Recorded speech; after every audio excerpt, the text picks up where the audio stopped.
Di dunia yang tidak jauh berbeda dengan dunia kita, percobaan genetik menghasilkan spesies Homo sapiens yang lebih maju dan lebih baik, yang mana dikenal sebagai Brotherhood. Kaum ini hidup berdampingan bersama manusia selama berabad-abad, sampai suatu ketika lahirlah seorang anak yang akan mengancam kedamaian tersebut dan mengubah dunia. Selamat datang dan selamat berjumpa kembali bersama saya Teguh Gusto. Bagaimanapun kabar dan dimanapun kalian berada, tak lupa saya mengingatkan untuk selalu berdoa dan berusaha, karena pastinya semua akan baik-baik saja. Seperti biasa, saya akan menceritakan tentang sebuah film yang mana kali ini berjudul Perfect Creature, sebuah film yang rilis pada tahun 2006, disutradarai oleh Glenn Stanring serta dibintangi oleh para aktor yang tidak perlu kalian tanyakan, bukannya belum kenalan, tapi lupa nama. Baik, kalau begitu tidak usah berlama-lama, segera siapkan kopinya, karena segera kita lanjutkan cerita.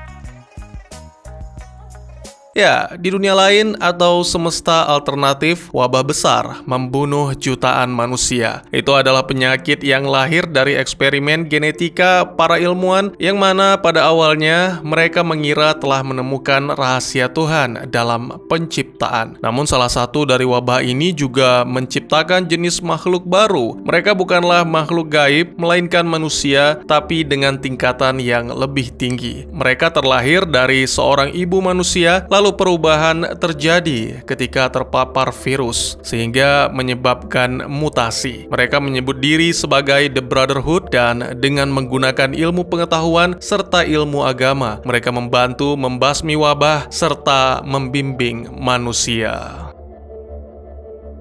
The Brotherhood mungkin bisa dibilang seperti vampire, tapi mereka tidak merampas darah manusia, melainkan menerima donasi dari para jemaat gereja. Mereka menjalani kehidupan yang disiplin sebagai pendeta. Setiap kali Brotherhood lahir dari seorang manusia, maka akan segera dibawa pergi ke gereja. Akhir-akhir ini, tak banyak Brotherhood baru yang lahir, dan sejauh ini hampir seluruhnya berjenis kelamin laki-laki. Pada suatu hari, seorang brother muda bernama Silas diperkenalkan dengan brother baru, yaitu adik keempat yang diberi nama Edgar. Tak henti-hentinya bayi itu menangis. Brother August mengatakan karena Silas dan Edgar berasal dari ibu yang sama, maka Silas harus merawat dan membimbingnya hingga tumbuh dewasa.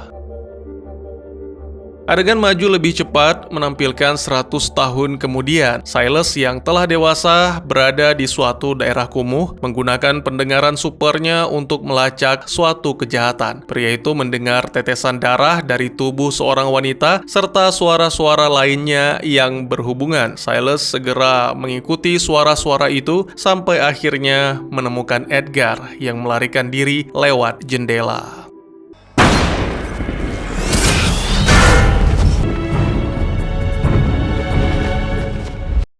Keesokan harinya, saat sedang minum bersama August, Silas menyatakan keinginannya, yaitu bekerja sama dengan polisi setempat untuk memburu Edgar. Sayangnya, August menolak karena meskipun kini mereka hidup untuk melayani, tapi para Brotherhood juga tidak boleh melupakan masa kelam 300 tahun yang lalu, di mana manusia yang merasa takut menangkap dan membakar anak-anak Brotherhood karena dianggap sebagai monster. Maka sebaiknya mereka menutupi kejahatan Edgar yang mulai gila sejak memangsa manusia, yang mana tidak pernah dilakukan oleh kaum Brotherhood selama berabad-abad.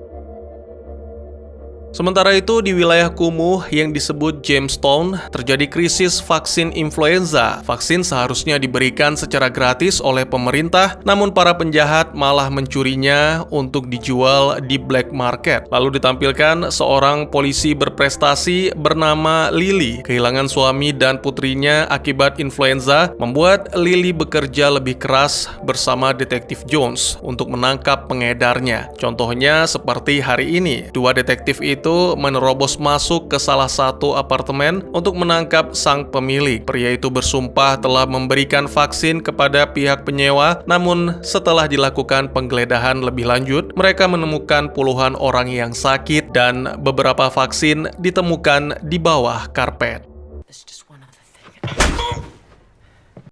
Keesokan harinya, seorang bocah sedang berjalan-jalan di sekitar dan tiba-tiba saja dia mendengar seorang wanita berteriak meminta pertolongan. Bocah itu melihat ke sebuah gang di mana Edgar sedang memangsa seorang wanita.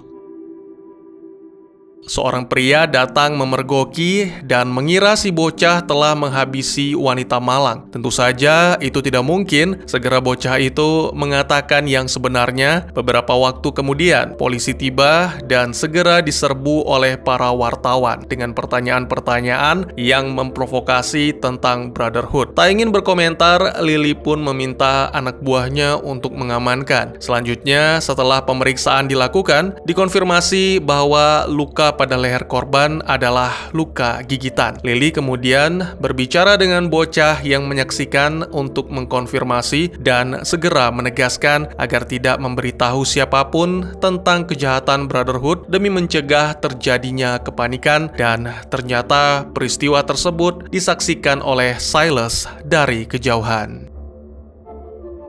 Beberapa waktu kemudian, Lily melaporkan kepada atasannya, Anderson, bahwa dia telah mengkarantina wilayah itu yang mana tujuannya agar orang-orang percaya di tempat itu sedang menyebar wabah influenza baru. Namun, menurut Anderson, itu tidak akan bisa menahan para wartawan lebih dari 2 hari, sehingga satu-satunya pilihan adalah mereka harus segera menangani kasus dengan cepat. Selain itu, Anderson juga menginfokan bahwa Brotherhood telah mengirim perwakilan untuk membantu dalam penyelidikan. Tak lain dan tak bukan, perwakilan yang dimaksud adalah Silas. Kedatangannya membuat semua orang kagum seolah-olah pria itu adalah aktor atau selebriti. Silas memberikan Lily berkas yang berisi informasi tentang Edgar, sembari menggunakan penglihatan supernya untuk memperhatikan setiap gerak-gerik di sana. Lily sebenarnya agak kesal karena Brotherhood menutup-nutupi kejahatan, mengecam hak istimewa gereja karena mereka kebal hukum. Setelah itu, Lily memilih para detektif dan meminta mereka untuk merahasiakan hal tersebut sebelum memperkenalkan kepada Silas yang selanjutnya mempresentasikan secara lengkap tentang Edgar.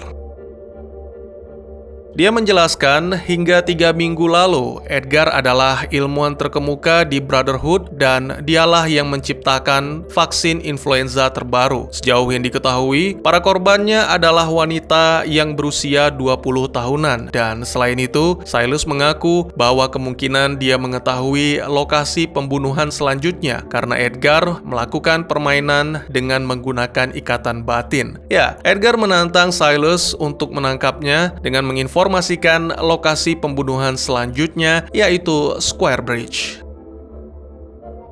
Tim dibagi menjadi 3 kelompok kecil untuk melakukan patroli di daerah tersebut, sedangkan Silas sendiri berada di tempat-tempat tinggi untuk mengawasi dengan menggunakan penglihatan supernya. Sementara itu, ditampilkan Edgar yang mulai menyusup ke dalam sebuah bangunan melalui ventilasi. Sebenarnya dia telah menemukan seorang gadis yang akan dijadikan mangsa, namun sayang ventilasinya macet sehingga pria itu segera pindah ke ruangan lain menunggu penyewa apartemen meninggalkan ruangan. Pada saat yang sama, 2 polisi yang sedang berpatroli di bangunan itu mendengar suara-suara dan segera mengabarkan kepada tim. Sementara Silas melihat percikan darah dari jendela, Lily dan tim memasuki bangunan dan segera menemukan 2 mayat petugas yang tergeletak. Mayat seorang pria juga ditemukan tewas di sana. Ketika petugas lain menelusuri lebih dalam, tiba-tiba saja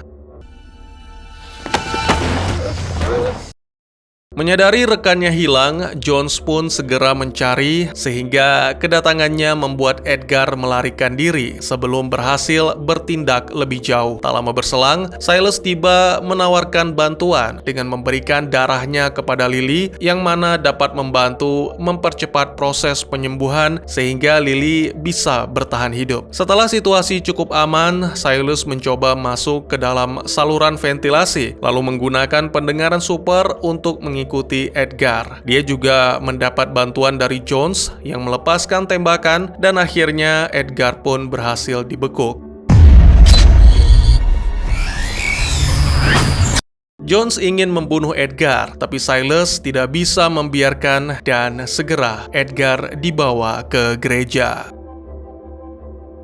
Keesokan harinya, Lily terbangun di rumah sakit dengan sebuah kilasan mengerikan yang terlintas di dalam benak. Terlihat Silas juga di sana, dan perbincangan demi perbincangan membuat keduanya semakin akrab. Pada saat meninggalkan ruangan, Silas dihampiri oleh Jones yang menunjukkan surat kabar memberitakan tentang pihak berwenang menyatakan bahwa pelaku pembunuhan kemungkinan mengalami delusi menjadi salah satu brother. Namun tidak ada yang perlu dikhawatirkan karena penjahat itu telah tewas.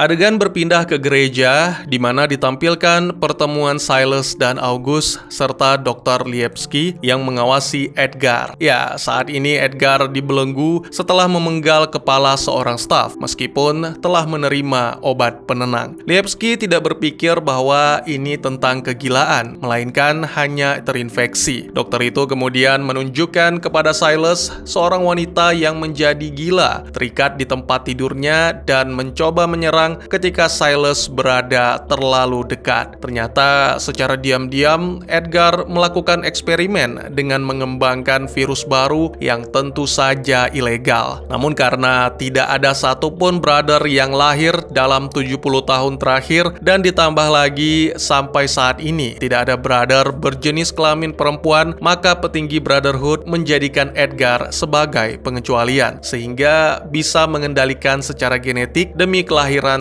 kaum Brotherhood.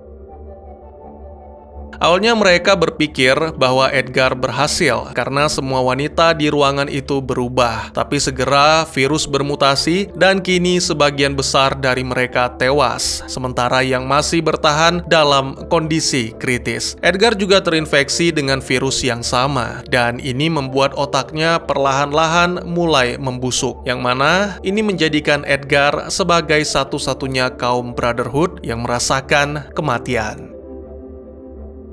Silas kemudian mengunjungi Edgar, memperhatikan bagaimana alat yang membelenggunya. Edgar mengatakan bahwa dia sebenarnya ingin kembali menemui Lily untuk menyelesaikan semuanya. Namun segera Silas memotong kalimat tersebut yang mana menandakan benih-benih cinta telah tumbuh. Dan ini seharusnya adalah sesuatu yang dilarang dalam Brotherhood. Kemudian pada malam hari, Jones dan Lily memasuki sebuah rumah untuk menggagalkan suatu tindakan kriminal. Saat petugas mulai menangkap orang-orang yang mencurigakan, Lily pun mulai memeriksa sekitar sampai akhirnya menemukan para gadis yang hendak dijual. Kembali ke gereja, Edgar telah dibebaskan dari belenggu untuk ditempatkan di dalam ruangan yang sebagian besarnya dilapisi logam. Satu-satunya bagian lemah dari ruangan itu adalah sebuah jendela besar yang mana ditempatkan dua penjaga di sana untuk mengawasi. Edgar kembali melakukan hal gila, yaitu menabrakkan diri dengan keras dan melakukan usaha-usaha lainnya untuk meretakkan jendela. Edgar kemudian mendengar wawancara yang membuatnya mengetahui bahwa Silas akan diangkat menjadi pejabat senior gereja dalam upacara khusus.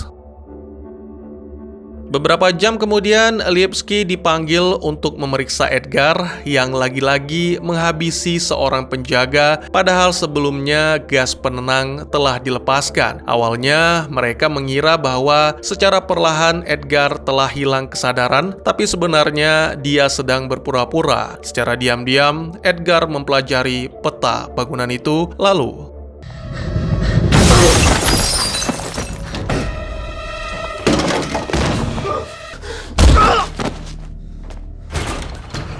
sementara itu, Silas diangkat menjadi pejabat senior atau kardinal, di mana dalam upacara tersebut, para petinggi menggunakan pedang untuk mengeluarkan darah Silas, yang mana digunakan sebagai persembahan. Sangat disayangkan, mereka tidak punya waktu untuk merayakan, dikarenakan pembantaian yang dilakukan oleh Edgar.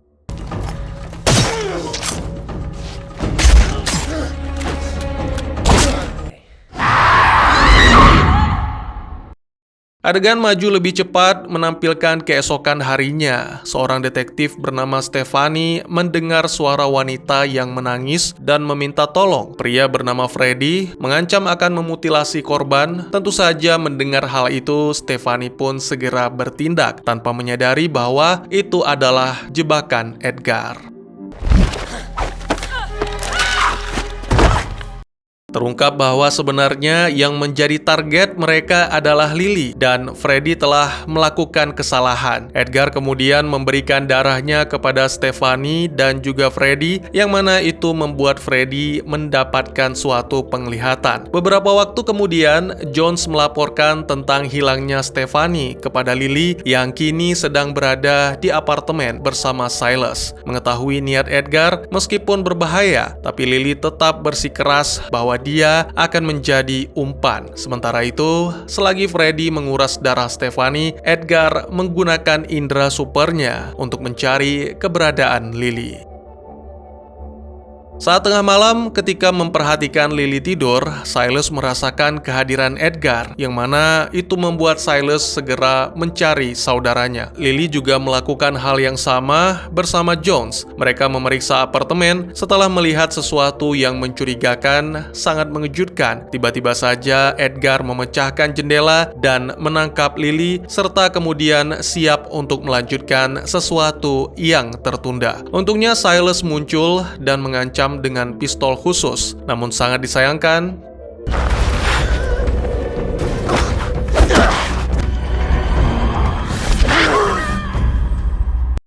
saat Edgar kembali ke tempat persembunyian, Freddy mengabarkan tentang Stephanie yang kini dalam kondisi kritis, yang mana hal itu membuat Freddy khawatir karena dia juga telah mengkonsumsi darah Edgar. Kesal mendengar hal itu membuat Edgar menghabisinya.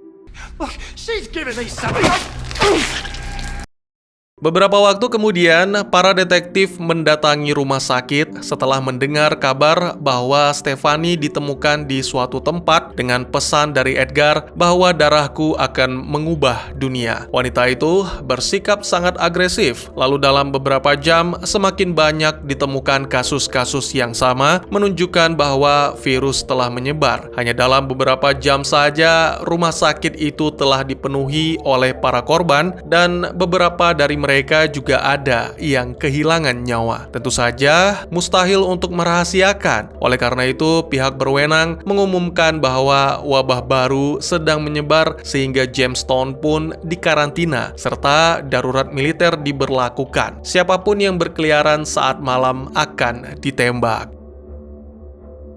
Sementara itu, ditampilkan Lily yang diborgol pada sebatang pipa di tempat persembunyian Edgar. Wanita itu bertanya-tanya mengapa dirinya belum dihabisi, padahal telah mengkonsumsi darah Silas. Setelah itu, ditampilkan juga situasi di gereja di mana masyarakat melakukan unjuk rasa menuntut solusi untuk menangani wabah baru. August melarang Silas memburu Edgar karena Brotherhood dan pemerintah telah mengambil keputusan yang sulit.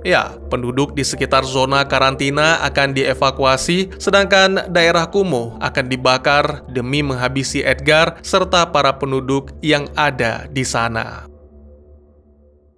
Tentu saja Silas menolak karena ada begitu banyak orang-orang yang tak berdosa yang akan menjadi korban, termasuk Lily. Oleh karena itu, Silas terpaksa melanggar dan mengunjungi Jones. Terjadi sedikit pertengkaran karena Jones terus merendahkan sampai-sampai nyaris baku hantam. Namun kembali lagi, Silas menegaskan bahwa dirinya hanya ingin membantu. Mendadak Silas mengingat pesan Edgar yang menyebutkan aliran dan segera Silas menyadari bahwa virus disebarkan melalui pasokan air di wilayah tersebut. Silas meminta Jones untuk memberitahu pers tentang hal ini serta menceritakan rencana Brotherhood. Lalu dia menyelinap di antara para petugas.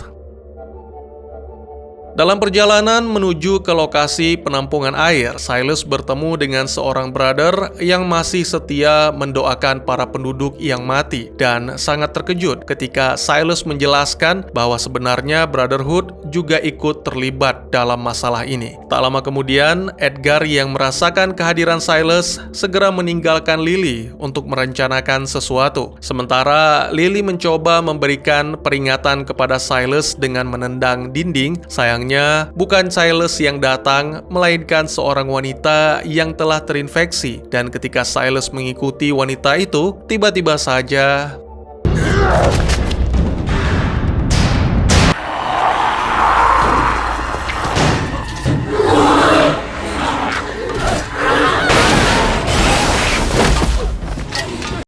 dengan menggeser borgolnya ke bawah, Lily akhirnya berhasil membebaskan diri dan segera menggunakan borgol untuk mencekik wanita yang menyerangnya. Kembali ke Silas yang kini dalam kondisi tak sadarkan diri dan dipaksa untuk meminum darah Edgar. Beruntung itu hanyalah sebuah tipuan, segera Silas bangkit dan kembali memulai duel epik. Setelah beberapa saat, virus membuat tubuh Edgar semakin melemah sampai akhirnya pria itu memutuskan untuk menyerah, yang mana ternyata itu merupakan bagian dari rencana liciknya untuk melancarkan serangan tak terduga. Namun, di saat-saat terakhir, tiba-tiba saja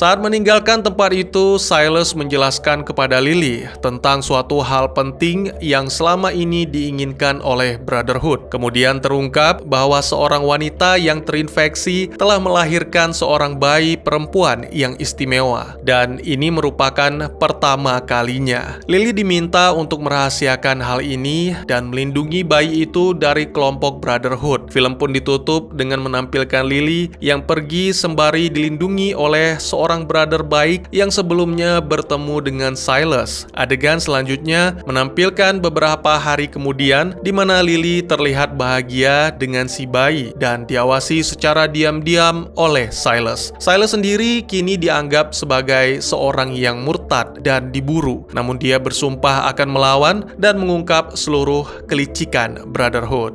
Dan tamat. Mungkin ada yang sudah pernah menyaksikan film ini di layar kaca, tapi yang pasti sangat jarang ditayangkan. Tidak seperti 30 Days of Night atau The One. Ya, berlatar di semesta alternatif yang gelap, tempat makhluk abadi bertaring meminum darah manusia. Namun di dunia ini, tidak ada kata vampire, melainkan diganti dengan Brotherhood, merupakan kelompok dari manusia-manusia super yang bertugas untuk membimbing dan melindungi. Masyarakat memuja mereka dengan mendonorkan darah sebagai suatu persembahan. Para biarawan elit ini tidak pernah membunuh, tetapi mereka tetap membutuhkan darah manusia untuk hidup. Dalam pengubahan dari dinamika standar antara vampire dan manusia, Perfect Creature menawarkan kita hubungan yang didasarkan pada rasa hormat dan ketergantungan yang saling menguntungkan.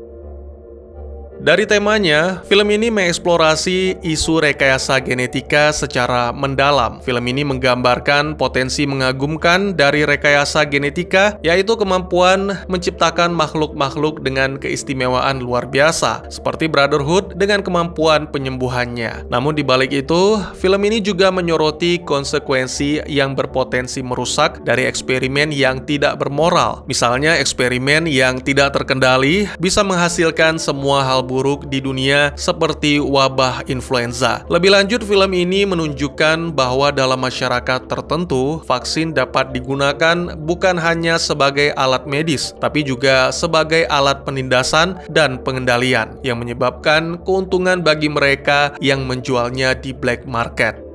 Elemen-elemen plot ini secara spesifik mencerminkan kekhawatiran khas yang muncul pada abad 21 terkait dengan vaksinasi dan manipulasi farmasi. Di masa kini, ada ketegangan antara melihat obat-obatan sebagai kebutuhan penting, namun juga ada keraguan terhadap efek samping dan tujuan sejati dari pengembangannya. Adapun semakin banyak minat pada pengobatan alternatif, seperti misalnya pengobatan tradisional atau herbal yang menawarkan dan harapan bagi mereka yang merasa bahwa pengobatan modern tidak sepenuhnya berhasil. Tak ketinggalan, ketakutan akan ancaman perang biologis turut menjadi faktor yang memperumit pandangan masyarakat terhadap obat-obatan dan vaksinasi. Jadi, meskipun kemajuan farmasi menjanjikan sesuatu yang menyembuhkan, tapi di sisi lain juga menimbulkan kekhawatiran akan risiko yang tak terduga. Menjelang akhir, film ini tiba-tiba berubah menjadi kisah fiksi ilmiah horor yang melibatkan skenario karantina mirip dengan apa yang kita lihat dalam film 28 Days Later. Beberapa kemiripan mencakup adanya luka-luka yang mengeluarkan cairan seperti herpes dan mata yang terlihat sangat merah pada orang yang terinfeksi. Proses penularannya pun sangat cepat, mengubah korban menjadi makhluk ganas hanya dalam waktu singkat. Selain itu, respon pemerintah atau di sini disebut pihak berwenang juga menjadi fokus dengan langkah-langkah karantina dan tindakan penanganan yang diambil, memunculkan ketegangan yang intens dan mengarah pada akhir yang mendebarkan, sembari ya membuka pintu untuk sequel, meskipun sampai sekarang tidak terrealisasi. Tujuan Brotherhood masih misteri, tapi saya pikir secara garis besar mereka ingin memperbanyak keturunan. Edgar tidak ganas seperti yang kita lihat dan tidak menghisap darah secara paksa. Dia hanya seorang brother yang sangat berambisi untuk mempertahankan spesiesnya, dan salah satu cara yang dia lakukan adalah mengembangkan virus baru untuk membuat manusia, terutama wanita, bermutasi agar dapat melahirkan anak-anak brother. Nah, sayangnya virus tersebut juga menginfeksi Edgar sehingga membuatnya menjadi agresif. Akhirnya bagaimana ya nggak ada yang tahu, makanya dibutuhkan sequel. Tapi yang pasti Brotherhood akan terus mencari cara untuk mencapai tujuannya. Meskipun alurnya tidak merata, tapi Perfect Creature cukup menarik karena visualnya yang terbilang baik. Film ini berhasil menciptakan realitas alternatif yang memikat, mengingatkan kembali pada film-film seperti Dark World, Priest, dan lain-lain. Bagaimana menurut kalian? Kurang lebih demikian, terima kasih buat yang sudah menyaksikan. Silakan memberikan komentar, bertanya, ataupun merequest kira-kira film apa yang menarik untuk dibahas. Bisa lewat kolom komentar, atau buat yang malu-malu bisa via DM ke Instagram saya di @tekugusto. Insya Allah pasti akan dibaca. Mari kita jadikan kolom komentar sebagai sarana penambah wawasan dan menciptakan jalinan persaudaraan, bukan malah menjadikannya sebagai tempat pembulian sehingga menciptakan permusuhan. Jangan lupa untuk dukung terus channel ini dengan cara share, like, dan subscribe, karena dukungan kalian sangat berharga bagi saya demi perkembangan channel ini. Saya Gusto, sampai jumpa di video selanjutnya. Tetap semangat, tetap bersyukur setiap hari. Dadah!